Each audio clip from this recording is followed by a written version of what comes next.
Hello again. It's Nathaniel Churchill from Nystrom Associates, here to talk to you about sleep hygiene again. This time we're going to talk about, in part two, we're going to talk about things that we know make sleep worse or make it more difficult to get a good night's sleep. So, number one, this may not be for everybody, but napping during the day can disrupt your sleep at night. Now, some people have adjusted to napping, and for those people, maybe napping is helpful. But if napping isn't something you regularly do, you probably want to avoid it. Watching television in bed. I know that's something that some people use as a sort of relaxing thing to do before bed. But ultimately, you want to associate bed with mainly just sleeping. So if you're watching television in bed, you're starting to train your brain to think, oh, it's bedtime, it's time to watch TV instead of sleep. You want to go to sleep.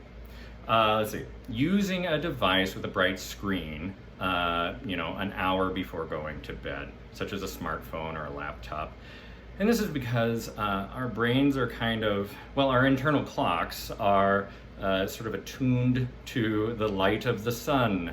And so if it's late at night and you're staring at a bright screen, it kind of confuses our brain a little bit. So, and also, usually when we're looking at our phones, the things we're looking at are kind of stimulating and kind of interesting. And so you're kind of arousing your brain at that point. Let's see. Oh, be mindful of what you're consuming before you go to bed. Consuming drinks containing caffeine, which includes coffee, tea, soda, that sort of thing. Not a good idea. It's going to keep you up.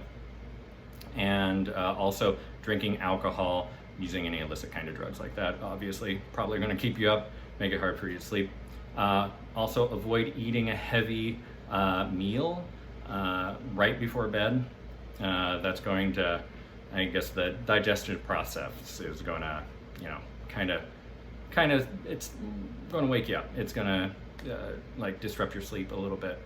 And staying in bed, even if you can't fall asleep, it's better to get out of bed and go do something that is relaxing. Because just staying in bed, again, you're starting to associate bed with tossing and turning and not being able to sleep and staring at the ceiling. This is not what we want to associate the bed with. And finally, avoid changing up your sleep schedule. You want a consistent sleep schedule.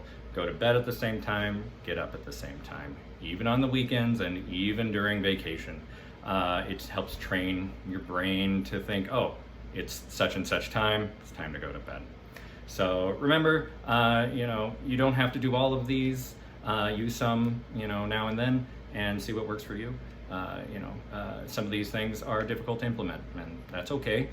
Just remember, everything's a practice, and go easy on yourself. All right, thank you.